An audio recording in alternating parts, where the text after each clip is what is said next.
on Mississippi Insight, new names and leadership in the Magnolia State. That I understand that this victory does not belong to me.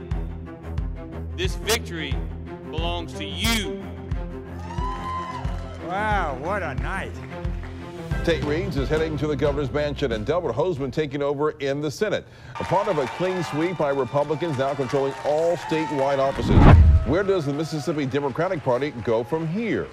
Hello and welcome to Mississippi Insight. I'm Byron Brown. Thank you for joining us. Tonight, the election results and what's next for the state. In the race for governor, Tate Reeves defeated Jim Hood by nearly 6% of the vote. The margins were much wider for Lieutenant Governor Delbert Hosemann, easily defeating Representative Jay Hughes. And for Attorney General with Lynn Fitch, well, outdistancing Democrat Jennifer Riley Collins. Republicans also won the races for State Treasurer, Secretary of State, Insurance Commissioner, Agriculture Commissioner. They control the State Auditor's Office. They also control the Public Service Commission, Transportation Commission, and picked up 3 seats in the Senate. Republicans also control the State House by a large margin, despite Democrats likely picking up 1 seat. The sweep leaves Democrats in a difficult place, and Republicans may be in control but still need to act. What's next for both parties? 12 News' Gerald Harris reports from the Capitol. You know, there's new leadership here at the Capitol, and Republicans made historic gains for the first time in Mississippi. In the closest governor's race since 2003, the lieutenant governor pulled off a win. And I think what it says about Mississippi for Republicans to have all 8 statewide offices is that they represent the majority of Mississippi, the conservative majority of Mississippi. A clean sweep of the statewide offices, a blow to Mississippi's Democratic Party. A strategist says something has to change. Creating systems to turn out African-American voters, but also to continue to persuade these, the kind of voters who Democrats are starting to win nationally, and that's college-educated white voters living in the suburbs and in urban areas. And I think you're starting to see some of that. You saw Jim make some big gains last night in those groups. But Republicans may have the majority, but they aren't off the hook. What voters should expect is for Tate Reeves and Delbert Hosemann and Philip Gunn and the Republican majorities in the House and the Senate to work together to get things done. And all of those gentlemen know that as quickly as voters can put you into office, they can take you out of office. So they expect you to get things done on health care and education and infrastructure and taxes and new jobs to Mississippi. President Trump and Vice President Pence were brought in last minute to help increase voter turnout. There's no word at this time whether or not Attorney General Jim Hood will try again in 4 years. Reporting in Jackson, Gerald Harris, 12 News.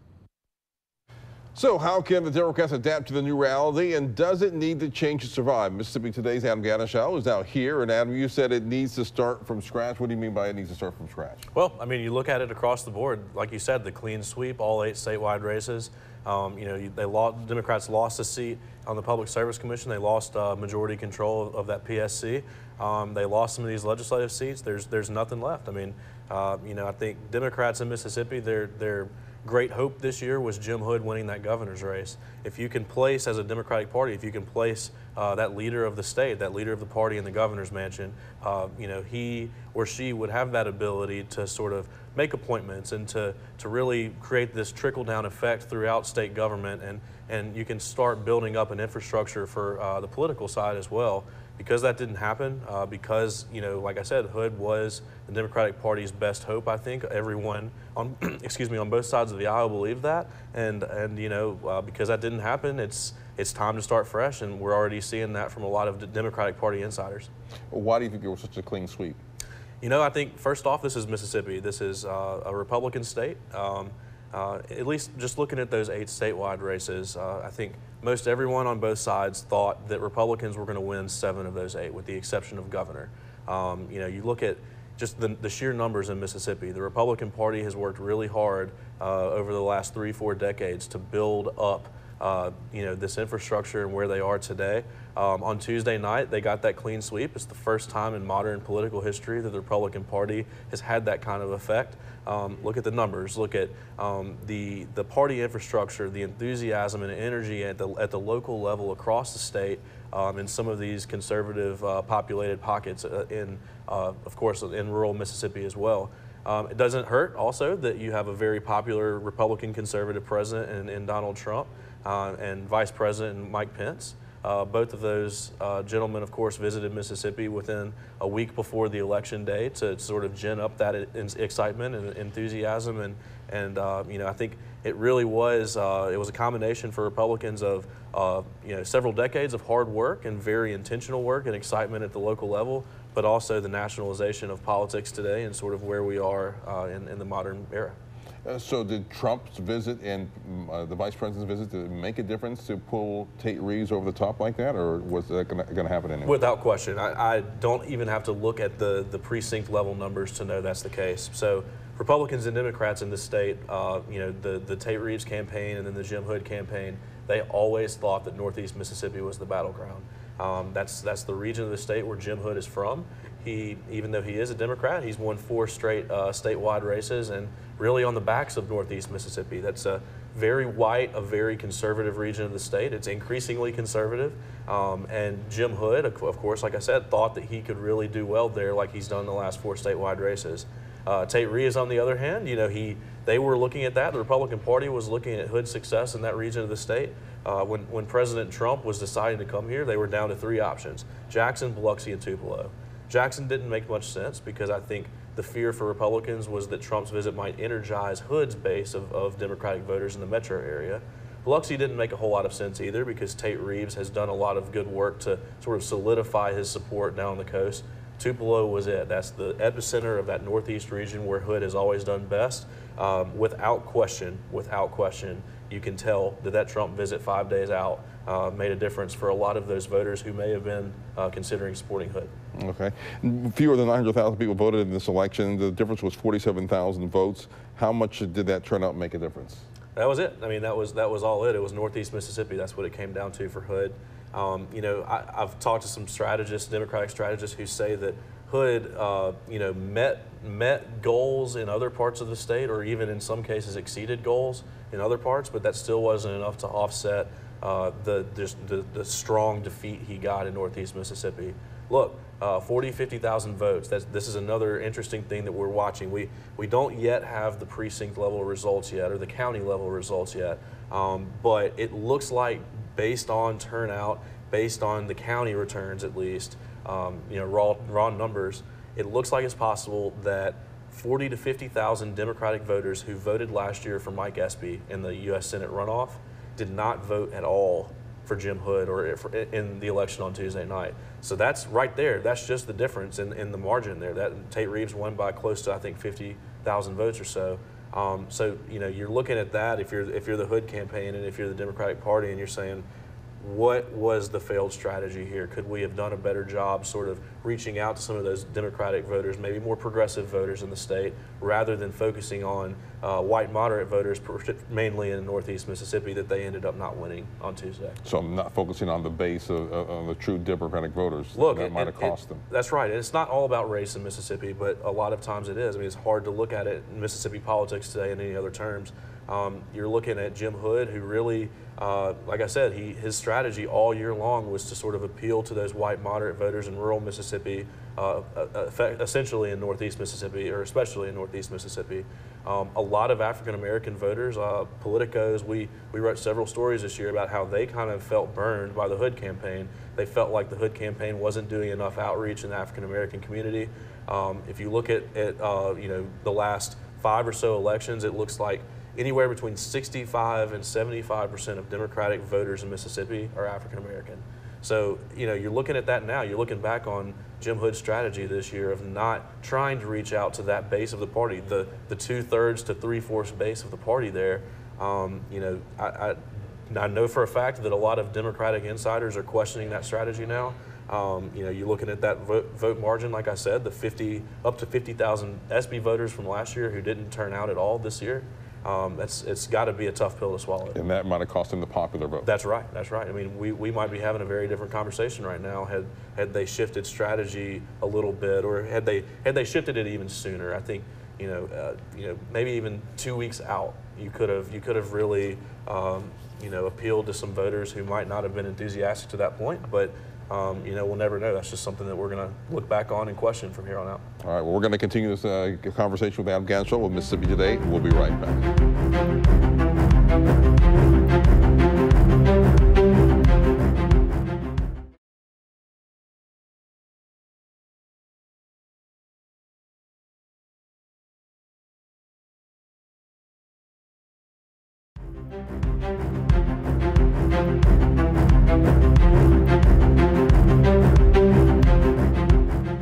Welcome back to Mississippi Insight. I'm here with Adam Ganucheau with Mississippi Today. We're talking about post-election here. Who are the leaders now of the Democratic Party? Bobby Moak, former lawmaker, longtime lawmaker, Democratic lawmaker, is the chairman of the party. You know, from there, it's really there isn't a whole lot of infrastructure. It's you know, figureheads, elected officials who take you know, these leadership roles within the party. You can't have a conversation about who runs the Democratic Party without talking about Congressman Benny Thompson. He's been around for a long time, and he wields a lot of power within the party, even the internal party circles, of course. You know, you're talking about in the last few years, there are even these factions that have split off. So the Mississippi Democratic Trust was created several years ago, and in recent years has been run by David Beria, who of course ran for U.S. Senate last year, and Brandon Jones, his law partner and former lawmaker himself. Two bright guys, very you know, eager guys who are still to this day remain very active in Democratic politics, but they sort of split off into the Democratic Trust, which is a complete separate organization from the Democratic Party.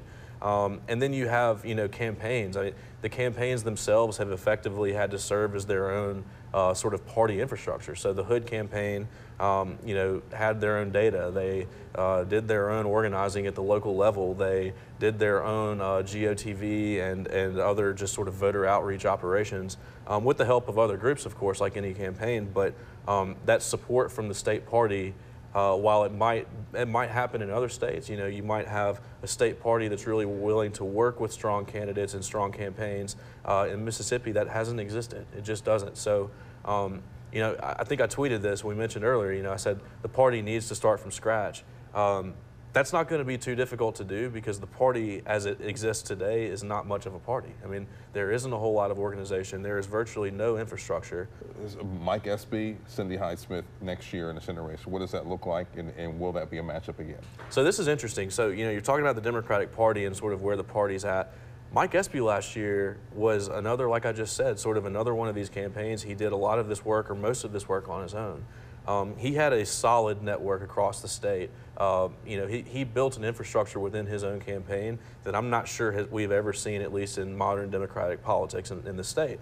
So, you know, that's just from last year, so 2018. He's going to get to use a lot of that infrastructure if he does decide to run again in 2020. He can turn right back around and basically just hit the road with what they started in 2018. Jim Hood, will we see him again out there, or is he retired now? I would be very surprised. I think this was kind of it for him. If he couldn't win this year, it wasn't going to happen. But just more than that, you know, I think you know, leading into 2019, a lot of people in Mississippi had been trying to get him to run for governor. It's been a long time, and several years, trying to convince him to run. And what he would always say publicly, and I bought this, was sort of, you know, I'm not sure that my wife is fully on board or my family's fully on board. He does have children still who are in school, and you know, you look at the path of former Attorney General Mike Moore, who when he decided not to run again, and you know, he went into private practice, and he's of course been one of the lead attorneys on the opioid case, the national opioid case, and he's, I mean, just raking in the cash. I mean, he's making millions and millions and millions of dollars a year, and I sort of suspect that Jim Hood, who's close with Mike Moore and close with a lot of other sort of trial attorneys like that across the country, might venture into private practice for the first time in his career. He's always been in public service and make some money and spend some time with his family. All right, we'll see what happens. Sure. All right. Adam Ganucheau, Mississippi Today. Thank you for joining us. Thanks. And we'll be right back.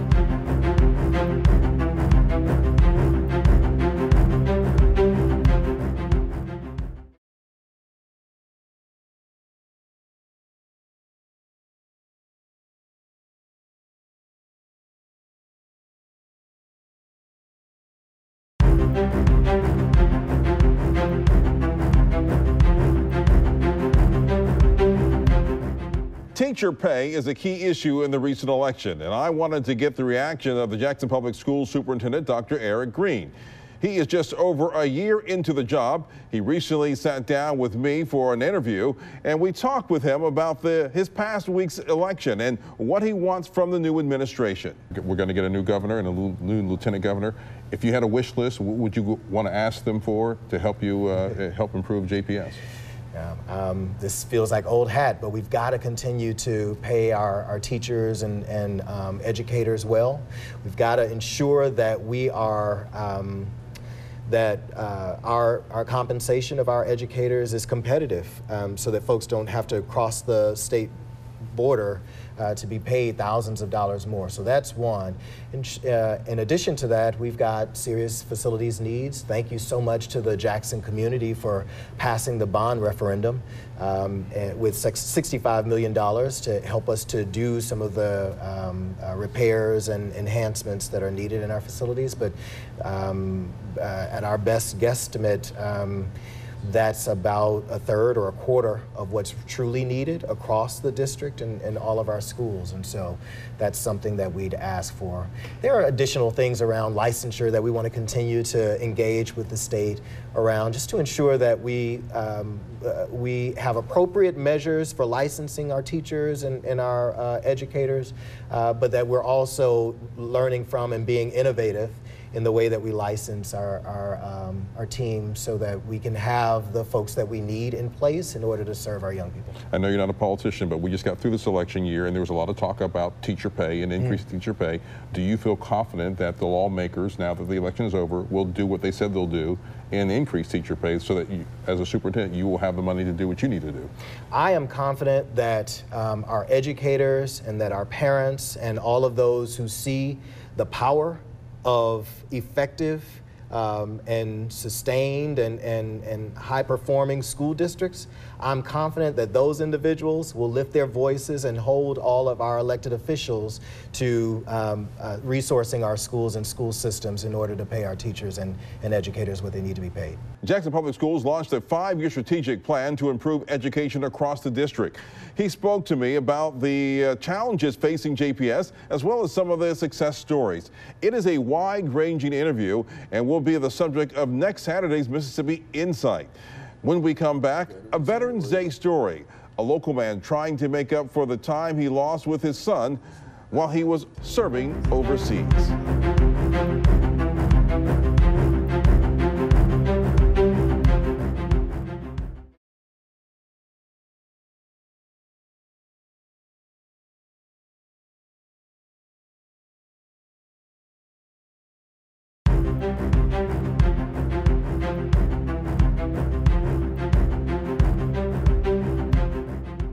Monday is Veterans Day, and tonight we have a story about a Jackson reporter looking back on his high school graduation when his father made it home from his second deployment. Now, they're talking about the time missed and how they are making it up now. 12 News' Jay Bluxa has the story.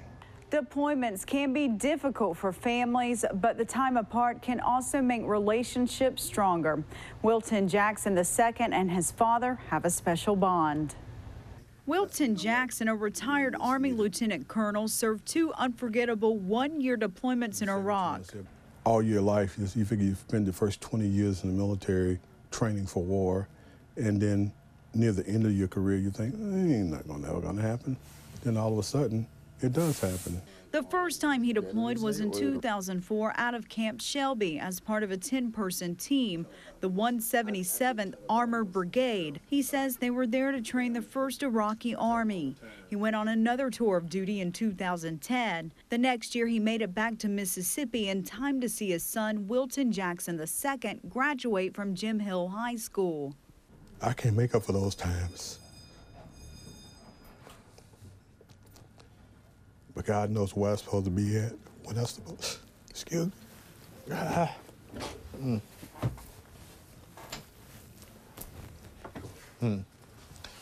He knows where I'm supposed to be at, where I'm supposed to be at. And that's what's really been interesting now that he's graduated from school. Jackson is a reporter for the Clarion Ledger newspaper. He was leaving the first time. The same car that we rode to graduation in was the same car we were riding in when he told me he was getting ready to go, which was like maybe a week and a half before my 10th or 11th birthday. And so it all came kind of full circle when we rode to graduation. I was thinking to myself, like, this is the same exact car. And granted, in 2004, it wasn't a graduation, but, you know, it was my birthday, but another major moment. Recently, he's been reflecting on his graduation and also his dad surviving his time in Iraq. when thousands didn't come home. This year, he earned his master's degree from Louisiana State University. He says he couldn't have done it without his father. And things just through the process, because if anybody that's ever went through a master's or graduate level program, it's difficult. Like it's not easy at all. Not obviously not the work, but like just because life is still happening and you're trying to figure out certain circumstances why things are going on. And so to have him as a support system, you know, helping me through this process was a blessing, a huge blessing. And to be honest, it was more so a blessing in disguise. Colonel Jackson's goal was to prepare his son for life, and even with time apart, there's been lessons along the way he hopes will be passed down to the next generation. Jade Bilexa, 12 News. Good story there. Well, that's all for Mississippi Insight. Thanks to Adam Ganucheau for joining us.